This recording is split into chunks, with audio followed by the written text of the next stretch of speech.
Coming up, the Brooklyn Nets handle business for the second time this season against those Portland Trailblazers, winning this time on their home court. We break down the big performance from Kevin Durant, the step-up knockdown shooting from Seth Curry, and a very buildable stat that is starting to become a trend of how Brooklyn can defend in order to get more wins. We break it all down coming up next. You are Locked On Nets, your daily Brooklyn Nets podcast. Part of the Locked On Podcast Network, your team every day.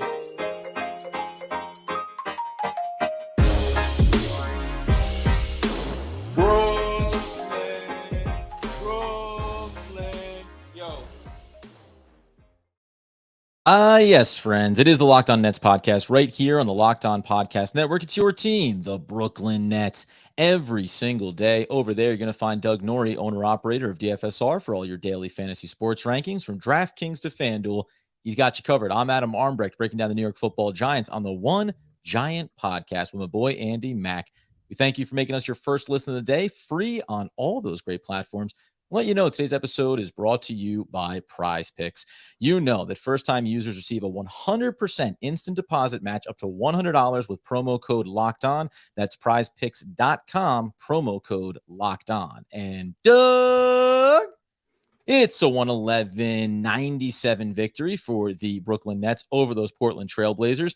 As I said at the top, going to get into all the key factors that broke this one down. But among the stats that we like to track, it's not just about the Nets. Sometimes it's shameful celebration for you and I. Yeah, buddy. We tweeted out over the weekend, 1 million downloads and views and for the pod and for YouTube this year. So really appreciative of everyone that's jumped on. And in celebration, we'll talk a little bit more about the million later on the show. In celebration, the Nets fully realizing this number had been hit and not wanting there to be any backslide on the excitement that we've had around a groundswell of folks jumping in and listening to the pod, jumping in over on YouTube, are able to take it away here against the Blazers on a Sunday afternoon game. I will say, had we done this podcast Friday evening, Friday evening, tone would have been markedly different following the loss to the Pacers, but that's okay. They timed it really well with the celebratory status here and played a pretty complete game through and through, right? Like, this is where we seem to be having to ride the wave of the Kevin Durant, Kyrie Irving, Ben Simmons experience, and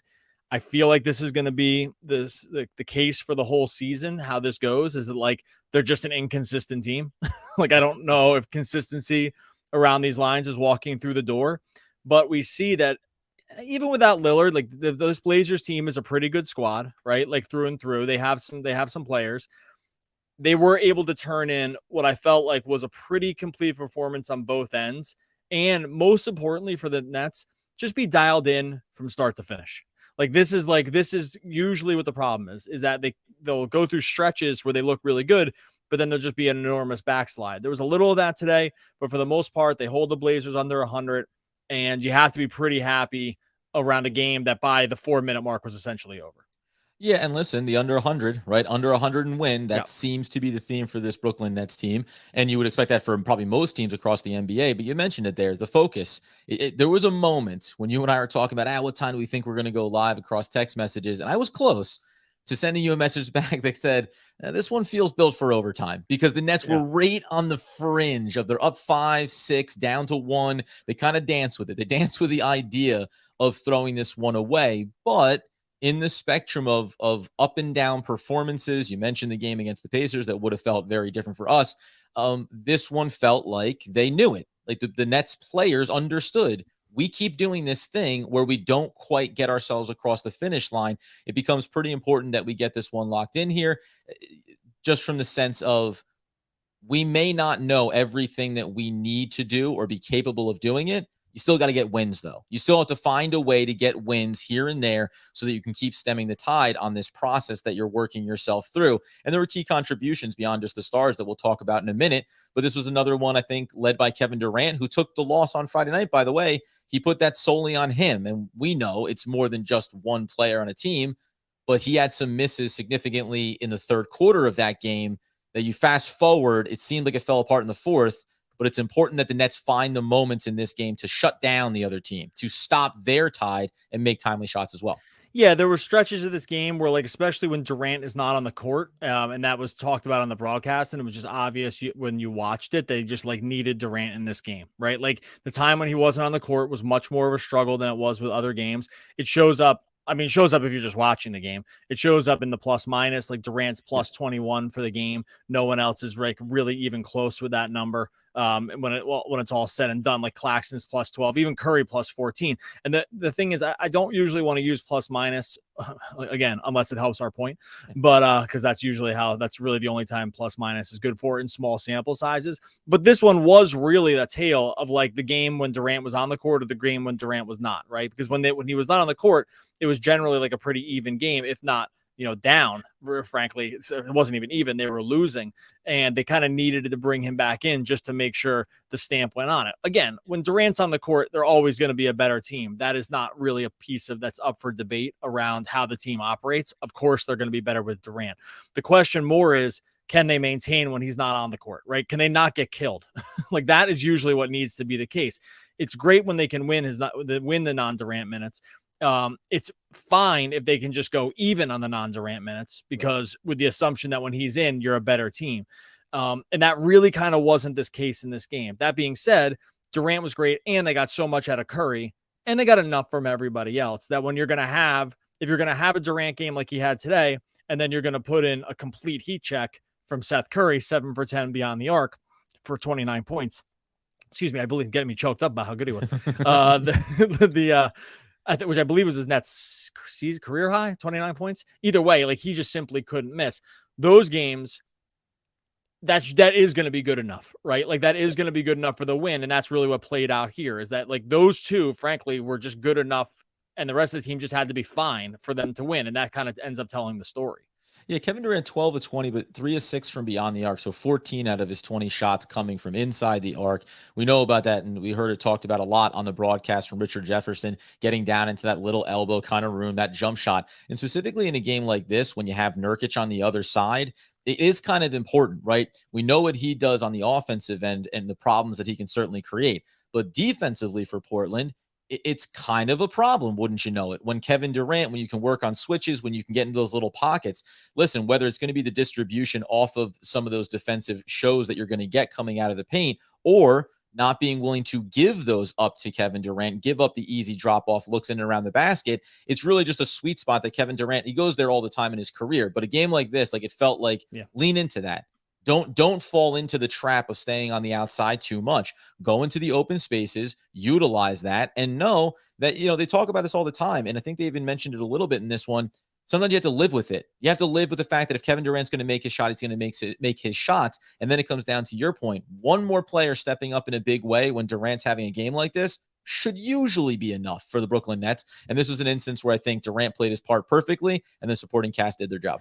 Yeah, they're not going to throw doubles at Durant. Like this is what's going to be the outcome, right? It's going to be a lot of these mid-rangers. It's going to a lot of be these pull-ups and just like little bits of space over smaller defenders, because they just didn't really want to blitz him the whole game, because we've seen that can be problematic too, right? Like, and that's why the assist numbers for Durant were down in this game. Not for in a bad way. It's because a lot of his assists come from when defenses are overextending in order to stop him. It's harder to do when Kyrie's on the court, and it's harder to do when you can't trust that the other guys like Simmons and Claxton aren't going to get into the lane and finish. And that's a testament to those guys that when they're better, it's much, much, much harder to double KD. And then if you have a guy like Curry that can't miss, like now you're really asking for it, because if you're going to double him and leave a shooter open, and that one of these shooters can't miss, like you're dead. So you can't do it. So sorry, you were going to say something, and then we can move on. I'll even dovetail into this just quickly to say that it's also a good growth component for this team.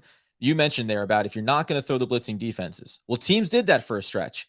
And the Nets, unlike previous seasons, unlike even the first 7 games of this season, when the blitzing defense comes, Kevin Durant needs to start by making the right basketball decision, getting into the hands of an open shooter. And whether it's that initial pass or a secondary pass off of that, the supporting cast has to punish the other team. You do that for 2-3 games in a row. Now Portland comes into this one and says, no, we can't just go blitzing Kevin Durant. Kyrie is back out there, and they have perimeter shooters. They have active bodies. So we can't just go back to that. So it's important that the Nets have, switch this kind of narrative of, hey, you need to adjust to us. Far too often we talk about where the Nets didn't make adjustments to what the other team was doing. Now you're finally dictating terms. And when you have a player like Kevin Durant, you should be able to do that more often than not. Yeah, and they really honestly too, Portland just doesn't have the personnel to be able to run that a ton over the game. It's just going to be, they're going to be at such a disadvantage. I'm only pointing it out to point out that like Kevin Durant's so versatile that this is why you see a super efficient, even like mid-range game from him over the course of it, because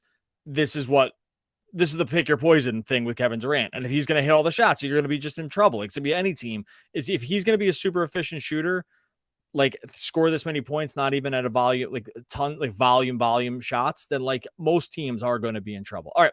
Going to talk a little bit more about this game, talk a little bit more about Curry, probably talk a little about Joe Harris. Kind of probably have to mention that one, little elephant in the room style. Simmons as well. First, going to talk to you about our friends over at Turo. Turo is the world's largest car sharing marketplace. With Turo, you can book any car you want, wherever you want it, from a community of local hosts. You browse a huge selection of vehicles for just about any occasion or budget. That's important. Across the US, UK, Canada, and Australia.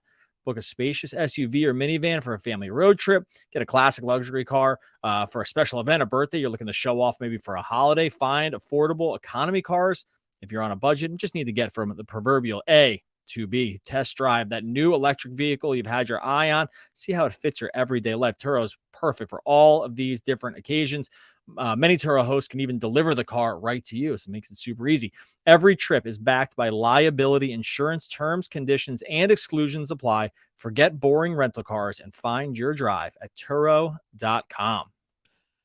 So we mentioned there kind of just almost in passing, Seth Curry, if he's going to go nuclear, 70%. I always say anything above 50 is nice.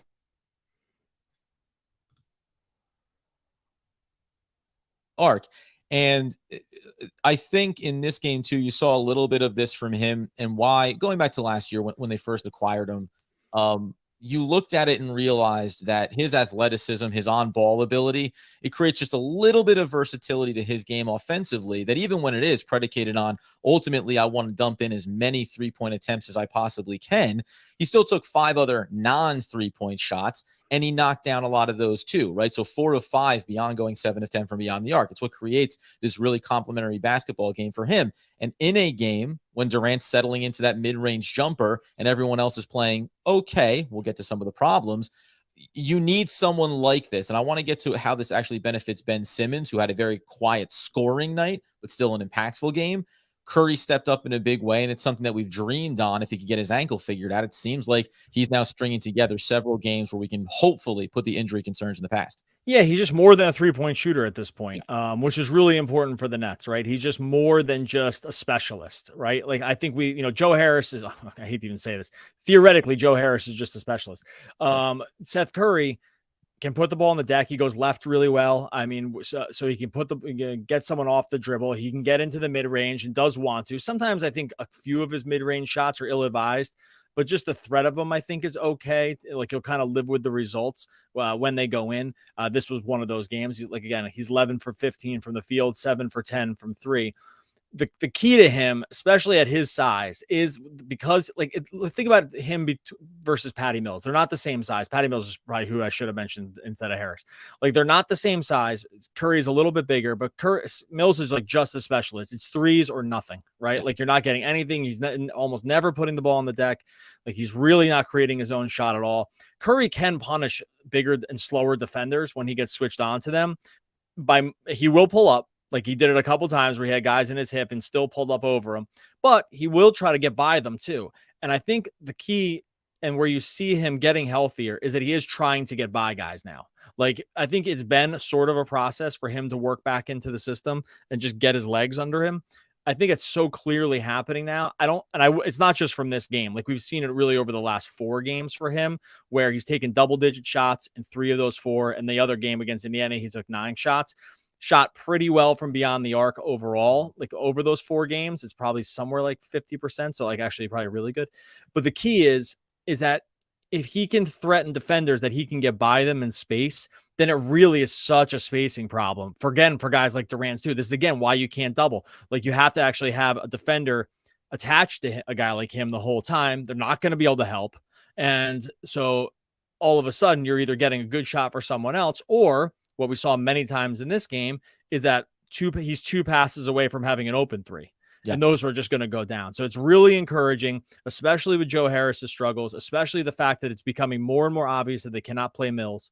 Like at that point, they're starting to run out of shooters, right? And so, because like that was most of the shooting outside of guys like Curry and Durant, about Irving and Durant. So it is really, really important that he's playing like this because they kind of really need it. In theory, they have these guys, but the other guys just have, for different reasons, just not been able to perform. So that makes his performance even that much more important.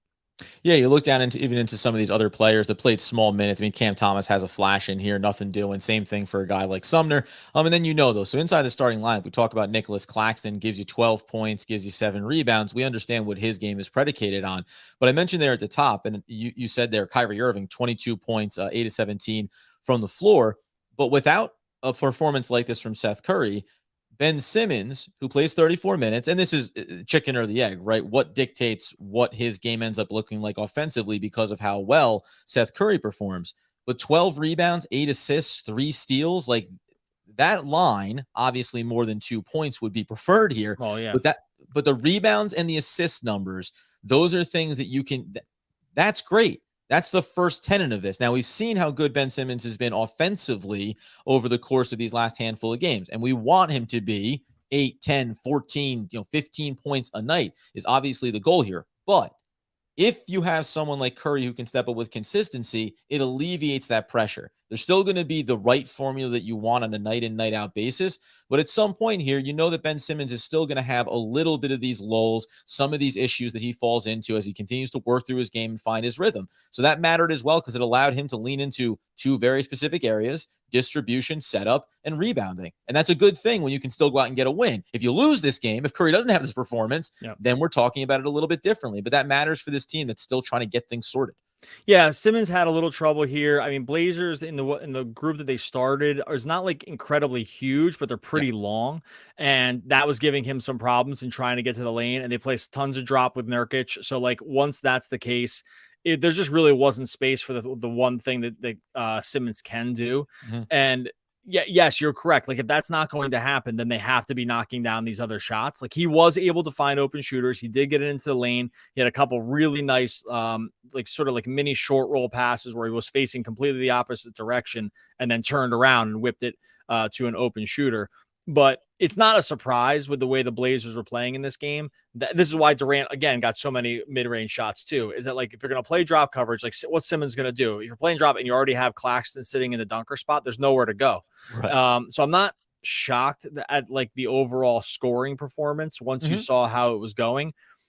But again, good sign is that like it doesn't have to be working for them to win. Right? Like so that is so it's kind of which way you want to look at that. I'm of 2 minds around that. It is kind of self-limiting. I still believe that's going to be the case, and good teams are going to figure this out in the long term. But if you get enough of his guys, like if you get these performances from Curry, and like if got Joe Harris, if ever in the rest of his life can hit another 3, like if those things can happen, then the team will still be super, super dangerous, even if Simmons can't get to the rack, because the threat of it will live on. So I don't know. It's still not perfect to me. I think that's pretty clear. Again, we would have been talking much, much different had we discussed this after the Pacers game, where all of their worst kind of tendencies came to head against a team that was just athletic and more energy and just kind of just outplayed them. In this one, they were able to overcome probably some of their biggest problems that remain some of their problems and shoot well enough to not have you worry. Does that make sense? Like it's hard. I'm trying not to go overboard with the praise here because I think there's still problems, but they do have ways to mitigate those problems. Yeah, and I'm going to talk briefly about Joe Harris here in a second, and then also about a specific stat, a specific, I think, premise that is starting to develop here, and people are picking up on it in terms of what impacts the Nets' ability to have wins or losses. But just to your point, I think this is where we are. You said it at the top. Talk to us after the Friday night loss, different tone. Talk to us after a win over Portland today. It's going to feel a certain way, but this is not a perfect team. They still have a ton of things to figure out. And that's why, again, you keep coming back to, hey, if you see something good like Seth Curry's performance and the Brooklyn Nets win, you take that. You take it for what it's worth and you try to build off of it. But by no stretch of the imagination, you only have to look back at the schedule and the alternating win-loss mentality they're bringing to realize that this team is literally a night-to-night evaluation on how you feel about them. So this isn't by any I'm not here to praise that the Brooklyn Nets have now figured something out. No. It's just, hey, it's a win, and we have to see where they go from here. I'm just thankful that we get to talk about this one as opposed to Friday night. All right, we got some other stuff to talk about too. TJ Warren, little news came out about him right before the game as well. First, going to tell you about our friends over at Prize Picks. Prize Picks, daily fantasy made easy. They figured this out, folks. No salaries, no putting together lineups, no going against all those sharks in the water when it comes to daily fantasy. Prize Picks, you just go against their player projections. You go more or less. You go just against them. Like Kevin Durant, 29.5 points. You think it's going to be more or less? Prize Picks puts it up. You choose one side or the other. It's just that simple. Not just points either. Rebounds, assists, blocks, steals. NFL, they got going, NHL, all the sports. You can pile different sports together. All you do is pick 2 to 6 players. You figure out if they're going to score more or less than their Prize Picks projection. You can win up to, wait for it, 25 times your money on any entry. No competing against other people. It's just you versus the projections that are available. The sports, NBA, NFL, MLB, NHL, PGA. I'm going to run out. The list is too long. There's way more on this list. We don't have time to cover them all. Prize Picks does have you covered. Entries can be made in 60 seconds or less. Super easy. They have safe and fast withdrawals. Not something you're going to find everywhere in this industry. Currently operational in over 30 states and Canada. Download the Prize Picks app or go to prizepicks.com to sign up to play daily fantasy sports. First-time users can receive 100% instant deposit match up to $100 with the promo code Locked On. If you deposit $100, Prize Picks will give you $100. Go deposit $50, Prize Picks will give you $50, so on and so forth. Don't forget to enter the promo code Locked On at sign up for an instant deposit match up to $100. Prize Picks is daily fantasy made easy. And of course, friends, you've made the Locked On Nets podcast your first listen of the day. Why don't you make the second listen Locked On Sports today? From the games that matter most to the biggest stories in sports, go beyond the scoreboard and behind the scenes with local experts and insights that only the Locked On Podcast Network can provide. Locked On Sports Today is available on the Odyssey app, YouTube, and wherever you get your podcast needs fulfilled. And so inside of this, we've kind of mentioned him a couple times here. I'm going to reference Richard Jefferson from the broadcast, who timed his evaluation of Joe Harris perfectly, because essentially he said eventually Joe Harris is going to get there. He played with Joe Harris going back to Cleveland when he was there after he traveled around, I think, from the Nets to the Spurs, maybe ended up in Cleveland there. I could have those orders reversed, but he was there with him. He just said, hey, he's a repeatable process. He's a guy that's going to get back there. He's coming off the ankle issue. Just give him time. He's going to get back to where he is. And that came just prior to the triple, the lone that he had in this game, which was a 4-point play that he knocked down. And you saw how pumped Kevin Durant was for it. You saw Nicholas Claxton pounding him in the chest. Joe Harris he cracked a smile there. You know that he's pressing. And also, 1 of 6 from beyond the arc. He's having obviously a miserable time right now shooting over the course of this season. In a game where, again, if Seth Curry doesn't hit 2 of these 3-pointers, this thing's a lot tighter, right? If he goes 5 of 10 from beyond the arc, this game could look a little bit different. And you want to be able to look and lean on a guy like Joe Harris. But right now, it's just not happening for him. I want to think that he can get back to it because the track record suggests it. But every game that we get deeper, and maybe the more that's getting asked of him in different areas, and he's not necessarily doing all aspects successfully, but maybe it's just this role and this fit and the way that this team is now being restructured after this offseason.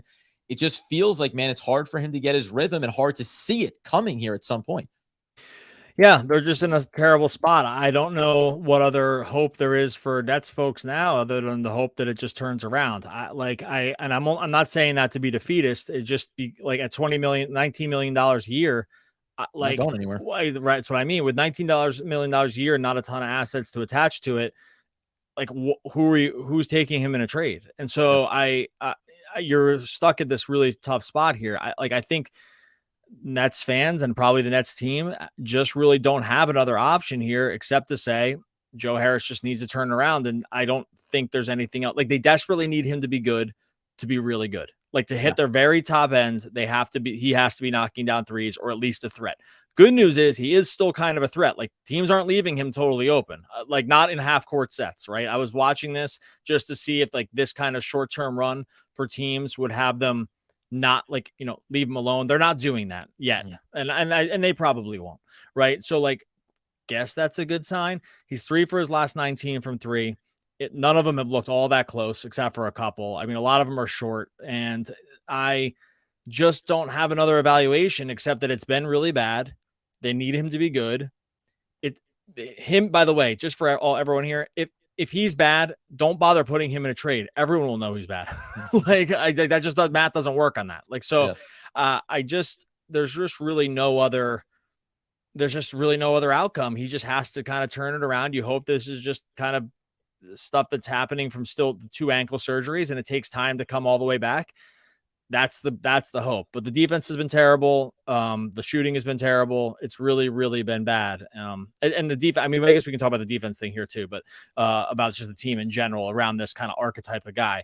But Harris is just, I just wanted to touch on it because I know it's been bad, but there aren't a lot of outs here. Like the out is he just gets better. And I hope and I believe it can happen, but it gets hard with every game that goes by. And at 10 and 11, I think one of the things you have to kind of hope for here is that the Nets can rattle off a handful of wins, give themselves a little bit of a buffer. And if he's still struggling, you'd like to be able to. Now, we just talked about it. They're thin. They don't have a lot of supporting cast that they can rely on. But you'd like to have the option to sit him down for a few games and let him just get away from it. But the Nets really don't have that kind of flexibility as it stands right now. Brought him in off the bench, obviously. Royce O'Neal in the starting lineup. You're trying to figure out the best combination that's going to work for you, but he's got to get himself sorted. The other thing that you mentioned here is, and this has been picked up on by a few people that you're going to highlight here in a second, is just that in this game, you go back and you look at the Blazers box score, you specifically go to the backcourt. Hart and Simmons combined in this one for 8 of 22 and 24 points combined. It's a bad night for their backcourt. And this has been talked about specifically in the point of attack defense that the Nets bring to it.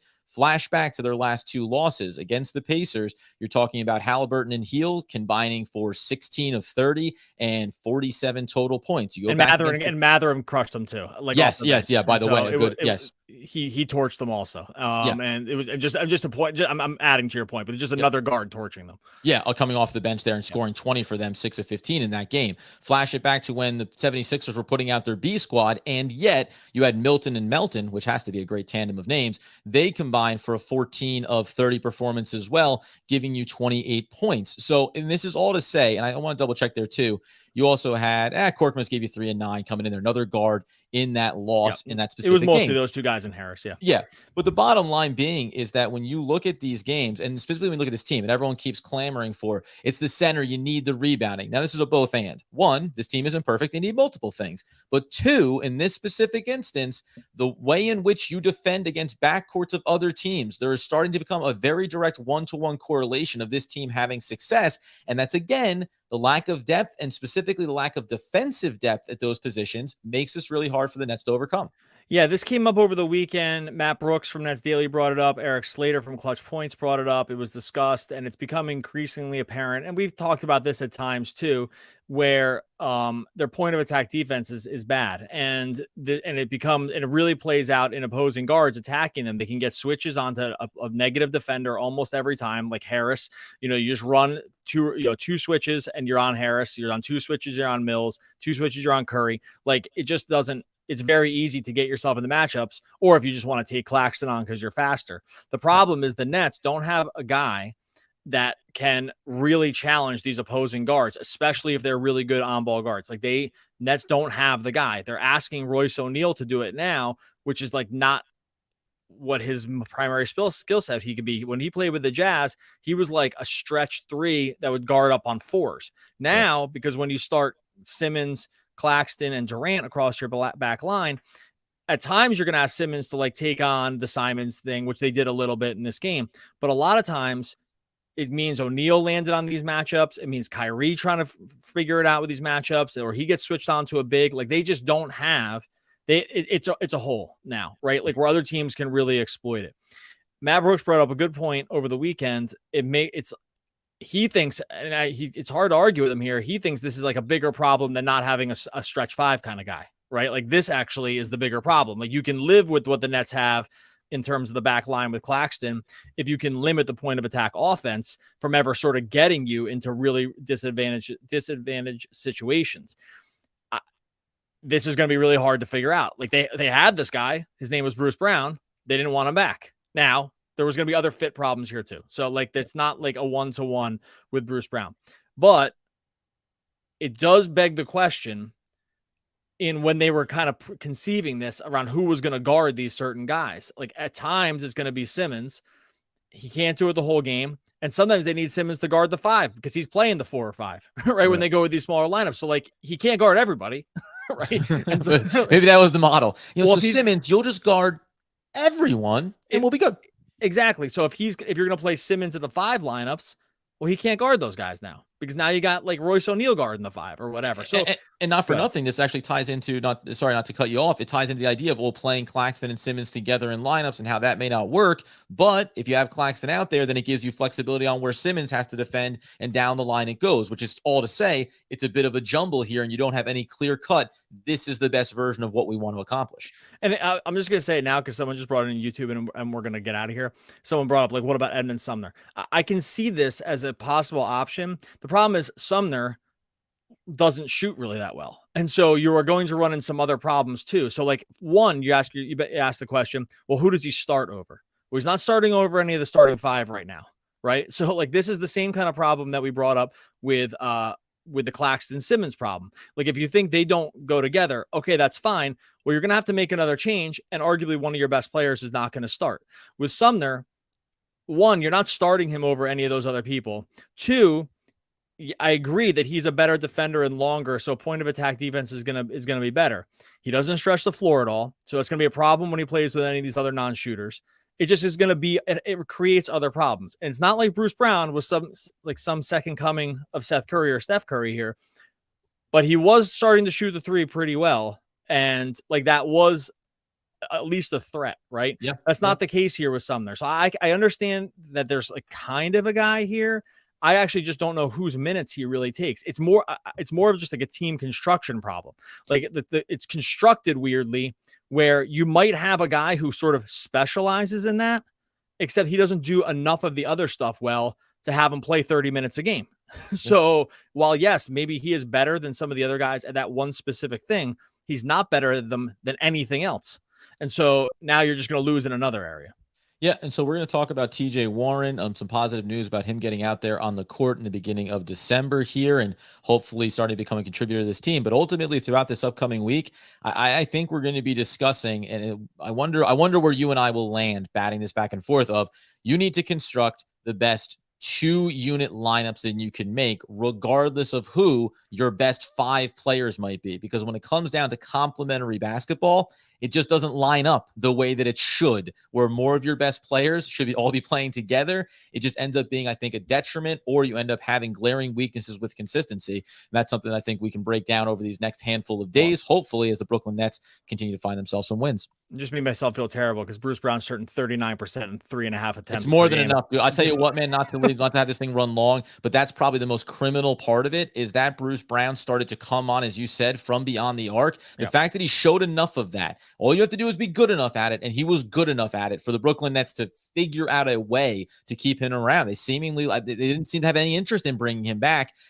Again, we said they're not like for like, but having him and Royce O'Neal would change the dynamic of what you asked Royce O'Neal to do. Yeah, because he could guard 1 through 3, like in a way that like the other guys, no one else on their team really can. Like, and so brutal. It was a win, and now I feel all bummed out. Okay, we're gonna stay on. We'll stay on for a few minutes after the show for YouTube Live. For all those people that are listening on the pod, make sure you are subscribing over on YouTube so you can get access to the live shows. We do some bonus coverage after everyone, answer some listener questions. Really appreciate, again, we said at the top of the show, it's been 2 years for us on the network. We were given a great opportunity. We had started our own podcast, and we were asked by Locked On to come over and cover the Nets. It's been 2 years now. In our second year, we topped 1 million in terms of just downloads and views, a number that really seemed totally unfathomable to us at the time. And all of a sudden, we had a goal. About halfway through the year, we had a goal to hit it by the end of the year, and we did it with a month to go.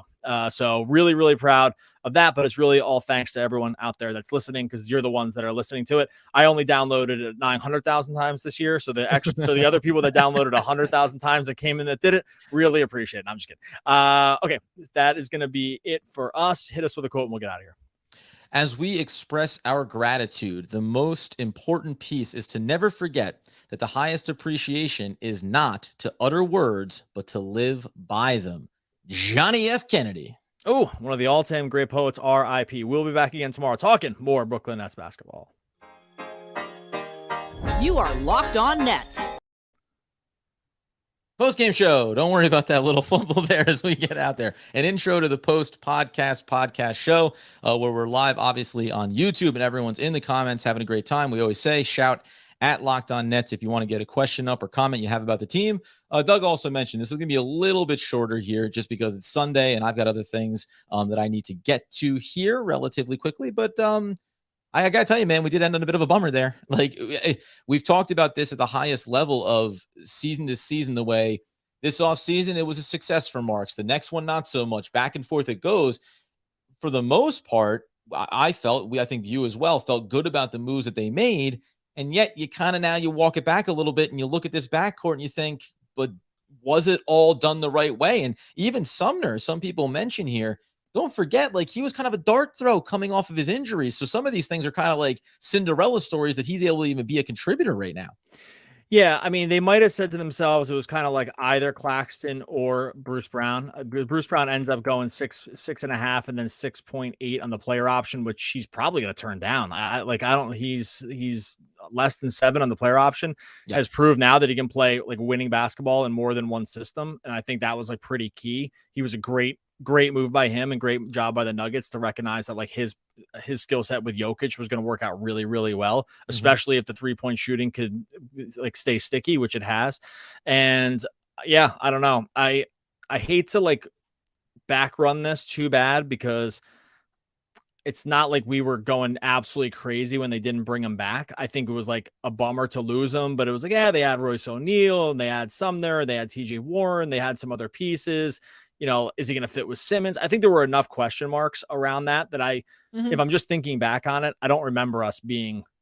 No, we can't go crazy here. I'm only usually going to base my reaction to like how I felt at the time. So I don't want to just do revisionist history on my feelings at the time. I think we were like, Bruce Brown was really good for what he did with the Nets. It's hard to envision how he works with less versatile guys. And I think that was probably just a mistake. So I'll backtrack on that one, but now seeing the problems that they're sort of having guarding this kind of guy with no real solution to it.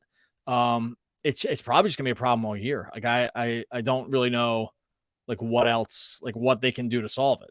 No, 100%. Clash over on Twitter, one of our frequent flyers over there, hopped in with how can we shore up the poor defense from Royce and Joe, plus add a true 5. Well, this is what I mean. So real quick, I'm just going to jump in and answer this. Yeah. The problem is it's not so much that their defense is poor. It is. The defense is, especially Harris's defense is poor.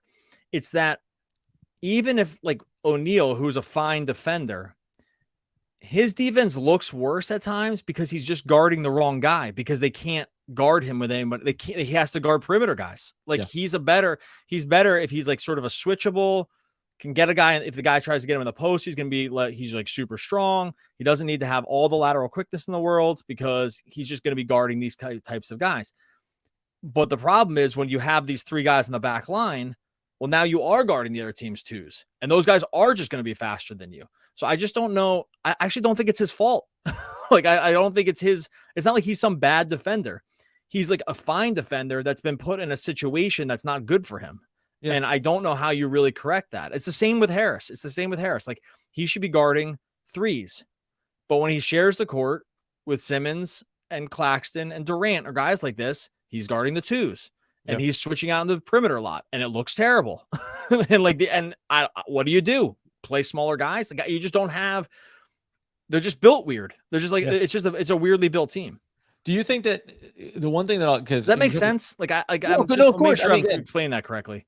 Joe Harris being bad, shooting terribly, all-time terrible from the outside, it can be a thing unto itself. But yeah, you're 100% right. It always looks worse when you're being asked to do the thing that you're not expected to do. It's why we talk about Patty Mills. We said this all the time last year about him, and just regardless of where he is now in the state of his, at this point of his career, last year we used to bring up and they're always going to pick out Patty Mills on switches. And you would always rightfully say, and that's not Patty Mills' fault. That is just the natural result of who is on the court. It's the same thing right now. When you have Claxton and Simmons and Durant, and then you have Joe Harris there, they go, well, where's the Joe Harris? Let's get onto the switching matchup. Let's put a guard on him. Let him be quicker. Let him take him off the dribble and put him into difficult spots. And these guys are getting absolutely cooked. Just watch when they're on the court. Watch around the court what other teams are trying to do when they're switching across with their primary ball handlers. Yeah. Like they are moving laterally to move one or two screens away to get whichever one of those guys is on the court, like on the weak side or something like that, to be the primary defender. And then they're just going at him. And it happened with Mills all the time. Like if you think back to the Memphis game, Mills got, torched by Tyus Jones on like 7 straight possessions because they're like, good, I'll just go right by this guy. Well, now they're looking at slightly different guys, Harris and O'Neal, guys like this. And it's less of a problem for O'Neal than it is for Harris, but that they're just bigger and slower. So they're like, well, they're going to have a harder time just because they can't stay in front of me. And it's just not their fault. Like that's not what they were built to do, but they're being asked to do it. And this is the thing where I'll go back to again. Like, so right now, when you look across the depth chart now, can you just insert Sumner into the lineup and call it a day? No, but it's the thing where when you think about an Irving, O'Neal, Durant, Simmons, Claxton lineup, like at some point, the Nets just are going to need to accept that you have one too many, and not necessarily in an entirely bad way, but you have redundancies of certain things and you have very little of other things, right? You don't have great defensive guards across the board. And you also have guys like a Simmons and like a Claxton that have a bit of a redundant style to their game and create problems for you. If Yuta is going to be able to stay healthy, which with the way he plays, he seems prone to a lot of falls the way Durant is, only he doesn't spring back up like Gumby. He ends up having some misses here along the way. If he can play, then you got to start breaking these guys up apples for apples. You can't have Claxton and Simmons play together with consistency so that you don't end up having 2 non-shooters on the floor with Kevin Durant. You can't put yourself into a spot where Royce O'Neal or Joe Harris has to play down to it. Royce and Joe need to be able to be slotted in at the 3, as you said. In order to be able to do that, Kevin Durant needs to be playing the 4, and you can only have 1 5 on the court at a time unless you're going to reconstruct it. But you just have to accept that. I know we'll talk about this like later in the week with a little bit more, we'll back it up a little bit more with some research on it. But when I look at it, it's just, I need a lineup that has Ben Simmons, Kevin Durant, and then Royce O'Neal, or then Joe Harris and 2 other guys playing the backcourt. You have to take away what is the easy out for opposing teams right now on the offensive end. Yeah. And I just don't think it's like super solvable. And so because these guys are just hard to get, or you can get guys like they're either like the elite guys are usually on a team, right? There aren't too many just super elite dudes, or sometimes they're just like not readily available. Like I'm trying to think, like David Nwaba was kind of like this, right? Like he was a super specialist. Like he was an incredible point of attack defender. He was strong as anything. His hands were massive. Like he was really good at it. He was so good at it that it like mitigated some of the other things he couldn't do, right? Like he could probably just shoot enough and he wasn't going to do anything else. But if you paired him with Kyrie, it would be okay because he would be able to just pick up all those really tough matchups. Guys like that are kind of rare. And you have to be so good at the defense that it mitigates all the other problems you have. Mm-hmm. Or if you are good at it already and can shoot, no team's ever giving you up. So like at that point, like you're never going to find the guy. And so it's not like these guys are just around. Like let's say you even thought like David Duke Jr. was going to have enough energy. I don't even think he's this guy, right? But let's just say you think he was. Like, or even Sumner, we said it before. Even if you thought their defense was going to have enough energy and just enough length to like handle some of these other quicker guards, they just don't do the other stuff well enough. Yep. And so to play 30 minutes, like, yes, can they play 15 minutes? Yeah, fine. Okay. That's not going to solve the Nets problem though. So there's this weird thing. I want to get to this. Clash also threw out the secondary piece about TJ and can he take minutes from Joe Harris. I'll just quickly say, yes, of course he can, but it doesn't solve the defensive piece. It solves the offensive played in piece. 2 years. Like the guy, sorry to cut you off. He hasn't played in 2 years. Right. So I'm glad he's coming back. Like we got to take the longest ever wait and see with this. Right. The other thing though, that you just mentioned there about like guys that then can't play 30 minutes, they can maybe play 15 minutes. I do wonder if this is the roster you have with maybe a minor tweak or something, throw Sumner into this mix, throw Markieff Morris. I'm just listing the guys that have been out there on the court for different stretches in different roles. At some point, I think you just have to, if you're Jock Vaughn, say, who are my main players that I'm going to be playing 30 plus minutes a night? All the usual suspects. Okay, great. Then how do I carve out better moments inside of these games where, listen, Joe, if you're going to be getting eaten up, we can't play you for 25 minutes where you get eaten up for 10 to 12 of them when you're on the floor. So maybe we got to play you 20, and we got to sacrifice 5 of those minutes to Edmund Sumner so that we know we get a little more defensive value in the backcourt. Likewise with Royce O'Neal. Now, I'm not saying that any of these things are like the solution, but it's to your point. Like, this is who you have right now. Like, this is the team. So all you can do is try to find the best way to manipulate it. And I wonder if you start to see a little bit of that. I think the ideal version is Joe starts knocking down his shots, then you live with the defensive end. Same thing with Royce O'Neal. He's doing enough for you. You live with what the negatives are. A lot of teams have these issues. The Nets just happen to have them at very glaring positions. And in the case of Joe Harris, it's at a position and in a player who has been so known for doing something so successfully for so long, it only jumps out to you more when basically he is a net zero across the board. Yes, that's a great point. That we would be talking about this a lot less if Joe Harris was shooting 44% from 3, right? Like you would worry so much less about his He's getting defense. cooked a little bit, but guess what? He's crushing it. Exactly. Because you're like, oh, you're going to give up 2 for 1 or, a 3 for a 2 every time. Great. We'll just take that trade every day. Right. But like, that's just not what's happening. So when it's not happening, when he's shooting 33% from 3 and he's getting cooked on defensively, like that's just not going to be good enough. Right. So I think, and again, like Royce O'Neal, I think he's been fine. It's Royce O'Neal was a good addition. I think that it's really not a knock on him at all. It's really not a knock on him at all. It's just that as currently constructed, they're just not doing enough. I think Simmons probably needs to take a little bit more of this too. Like if he's playing with these bigger lineups, they probably just need to be in situations where he is getting on to some of these guys and really causing problems for them early. Like that's also something that's not happening a ton. But again, that has to be with the bigger guys because when he's essentially playing the 4 or the 5 defensively, he can't do that because they'll just go inside every time. And we know how that looks.